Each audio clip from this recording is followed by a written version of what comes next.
Watch this, a simple 2 lines prompt to create a full technical guide with my AI-powered Content Factory system.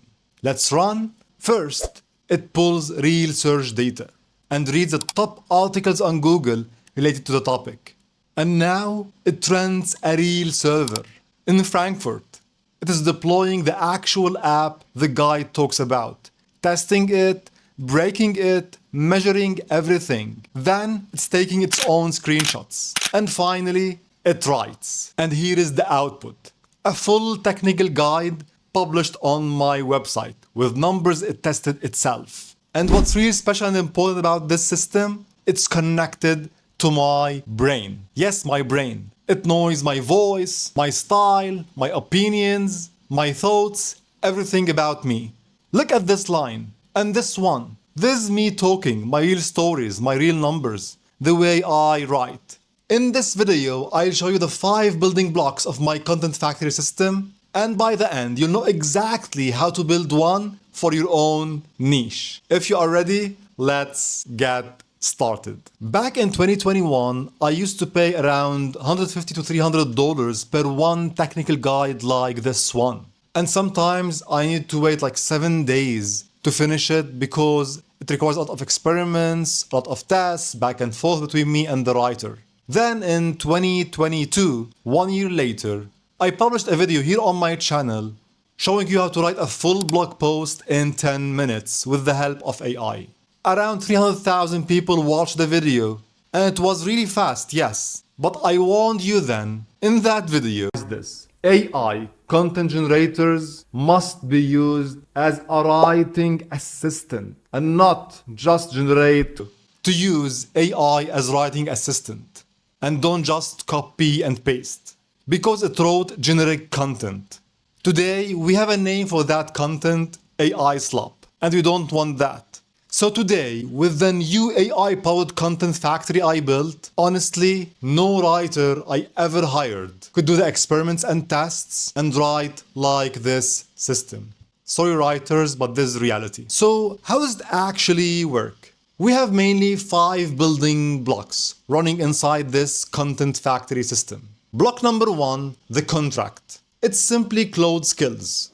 Think about it as the instructions, the stages, the guidelines, the rules that the AI will follow when writing the guide. Number 2, the senses, and mainly keyword and search data. So it knows exactly what related content, what other competitors, and what the internet already says about the topic. Number 3, the hands. Yes, which is a real browser the AI controls by itself using the Playwright integration. And this is very important for testing, for screenshots, and much more. Then number 4, the lab. In my case, it's a real server. Access to APIs, to tools, to servers, to companies, to websites, to services. A full lab. The AI can run real experiments inside. And number 5, the most important, the brain. My brain in my case, which holds everything about who I am, my thoughts, my beliefs, my opinions, my projects, so it can write exactly like me.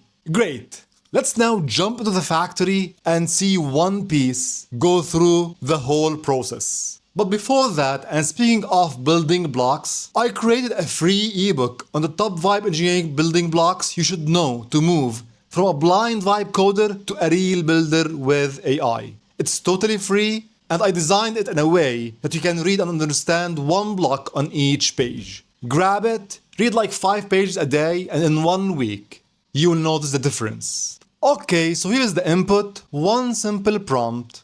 Self-host Supabase. Focus on the hard parts nobody documents, and run it on a real server. That's it. No prompt engineering, no outline, nothing. The contract, which is the first step in the Content Factory system, already knows all the stages. So the first thing it does, it doesn't write. It reads. It pulls real search data, fetches the top ranking results on Google, and read every single one. What they cover, what they miss. And look at this, really super interesting. I told it to target self-host Supabase, and it has around 740 searches per month. It came back and said, people actually search Supabase self-host. And the full cluster is around 1,100 searches a month, 3 times bigger than what I thought. This is the importance of relying on real data when writing.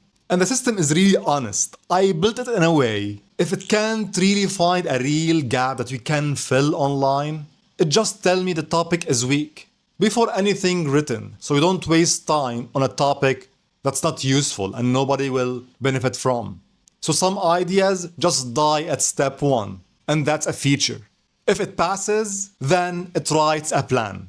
The main idea, the 8 experiments it wants to run, and the cost, in my case around 70 cents, and with a hard cap of $1.5. It cannot pass. And then it stops. It doesn't touch any server before I approve the plan and the budget. I approve, and now the fun part. The AI, the engine, will rent a server. In my case, I'm using DigitalOcean. They have simple API access and fast server creation process, so I use it as my lab.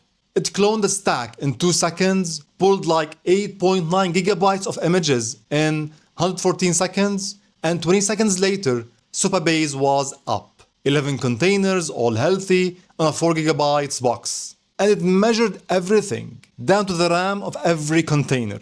Then it starts bringing things on purpose. And this is where it becomes really interesting, because failures are evidence too. And here where it's really super difficult and takes a lot of time for you as a writer to do these experiments, while AI can run these experiments in like a couple of minutes. Now, of course, a guide like this requires screenshots. And this is the most boring part for writers, especially technical guides where we need a lot of screenshots. The system I built takes them by itself.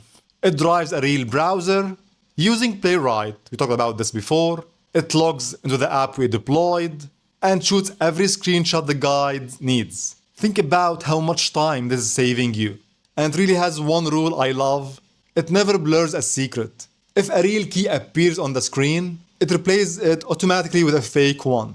After all this, it finally writes. But before drafting, it pulls up my brain. My voice rules, my beliefs about self-hosting, the real story of my cloud bills, and how I saved $8,000 a year, and the reason why I moved to self-hosting. So the draft opens with my argument. It's me talking, my brain talking, in my words, in my voice, and backed by its evidence. Now after the draft, we have the verification loops, and this is super important. One loop checks the evidence, and one attacks the draft trying to find a wrong claim, one checks my voice, and each loop runs until it comes back clean. Then it ships. The page gets built, checked, rendered, and committed to my site's repo. But there is one more thing before it goes live. And this is the most important step in the whole flow. It is the same rule from 2022. I read the full guide again, word by word. Nothing goes out under my name before I read and verify and approve. So automate the work as much as you can, but never automate the responsibility. Now the last part, and my favorite one. Look at the first stage of the pipeline and the last one. The first thing it does, it reads my brain, and the last thing it does, it feeds my brain again. Every lesson from the lab, every experiment, every result gets distilled and offered back to the brain, and I approve what it enters. So every guide makes my brain better, and a better brain makes the next guide better. It's a closed loop. And this is why exactly the brain video came first last week. If you missed it, you'll find the link in the description below. Go watch it and see how you can build your own brain and connect with AI. If you learned something new today, smash the like button and go now and read the guide I showed you in this video. And if you find any AI slop, tell me in the comments. I read every one of them. Thank you and see you in the upcoming videos.